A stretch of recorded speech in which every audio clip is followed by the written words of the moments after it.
You might find this a little hard to believe, but even after 20 years of being here in Washington, D.C., I am amazed at the level of deceit that the Biden administration and the left is going to ensure that their abortion agenda advances in the military. Now, aided by the lying legacy media, they want you to think that Alabama Senator Tommy Tuberville has single-handedly stopped the entire military in its tracks, and as a result, is putting our nation at risk. Wow. I mean, if he can do that, he must be pretty amazing.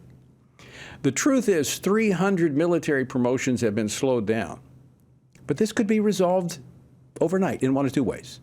The Biden military could do something novel to them, that is, abide by the law, and not fund abortion travel for the military in violation of law. Or they could actually have floor votes on these nominations. Do it the old-fashioned way.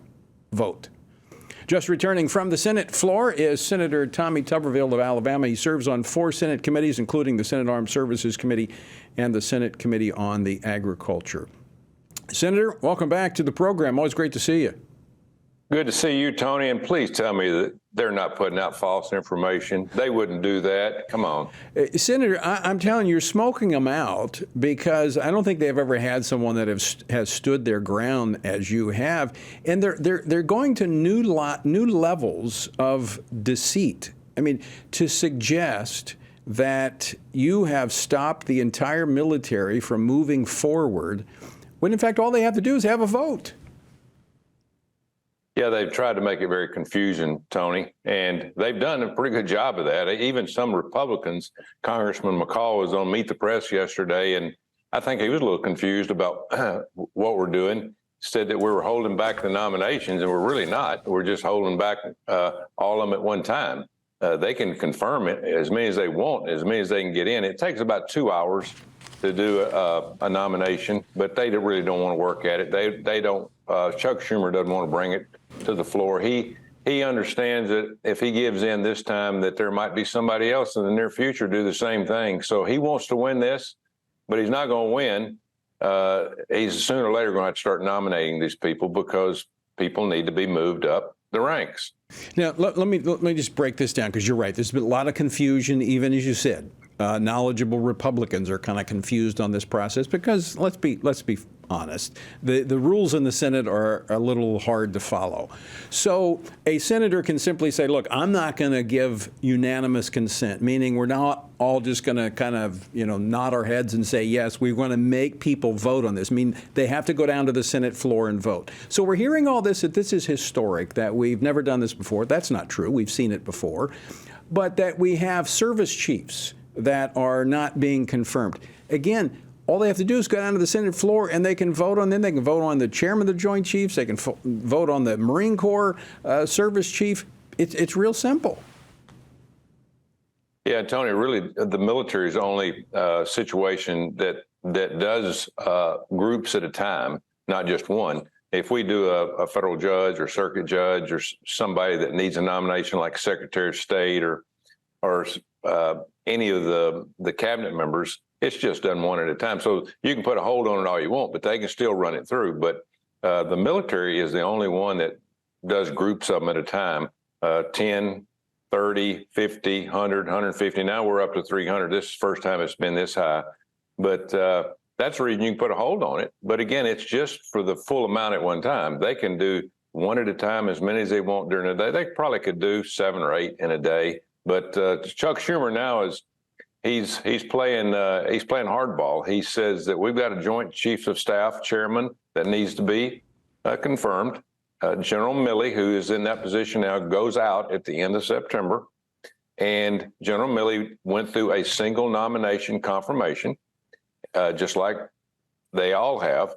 But Senator Schumer says, no, we're not going to do it this time. We're just going to throw the Joint Chiefs of Staff chairman in with the 300, and we're just going to put pressure on Coach, and it's not going to work. It's just, I don't care who it is. They don't need to be approved as a group. So they're trying to blitz you, but you're staying in the pocket.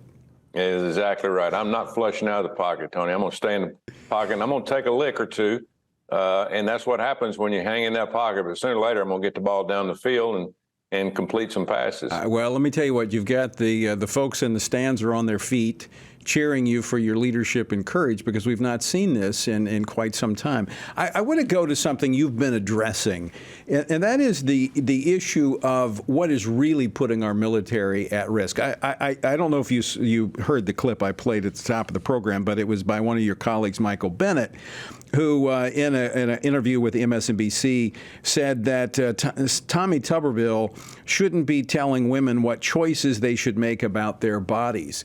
You know, I asked the question, would that apply to the COVID vaccines when we've seen over 8,000 members of the military pushed out because they didn't want to get a jab? There's a little bit of hypocrisy here.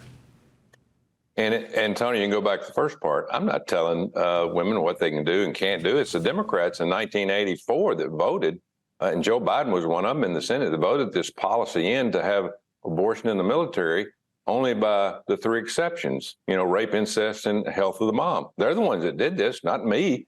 And so all I want to do is keep it the same way. But now, because of Roe Wade, they're kicking it down the road and say we can't control the states, but we can control federal employees.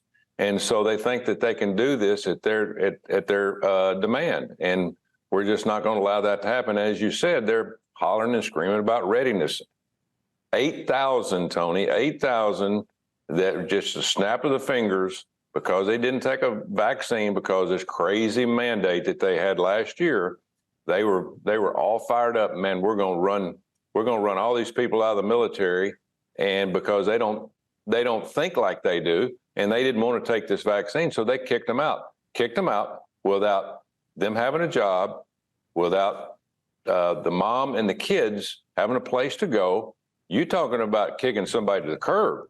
I mean, they did 8,000 at one time. It is absolute shame what happened. It took us a year to get that under control. Finally, the Supreme Court said, you can't do that. And then Ted Cruz in July tried to put in the NDAA, okay, we made a mistake. Let's go back and put these 8,000 back into the military. The Democrats voted it down. They did not want to put the 8,000 back in, and we're having a heck of a time trying to get people in the military now because of the situation we're in and because of what the Democrats are doing to our Constitution. It's beyond amazing. They boot all these people out because they won't get a jab, and now they're saying that these, because the law says the taxpayer should not be forced to fund abortion, they're going bananas. And just one final note there. You've said this before, Coach, that there could be a floor vote on this policy as the Congress adopted it the first time. If they want to change it, just bring it to the floor and vote on it. Yeah, that's what we keep telling them. Just bring it to the floor. And, of course, they do not want to start the precedent, Tony, of having to one senator tell them what they can and can't do. This is all about control. It is. This is about them having the control of the reins and not giving them to somebody else and admitting that they were wrong. It is, and my understanding too, in their caucus meetings during the week, they are having some pretty good discussions. Oh, I bet they are. I think Schumer's taking some pretty good hits from some of the other people. Coach, we're going to have to leave it there. We're out of time. We'll see you soon.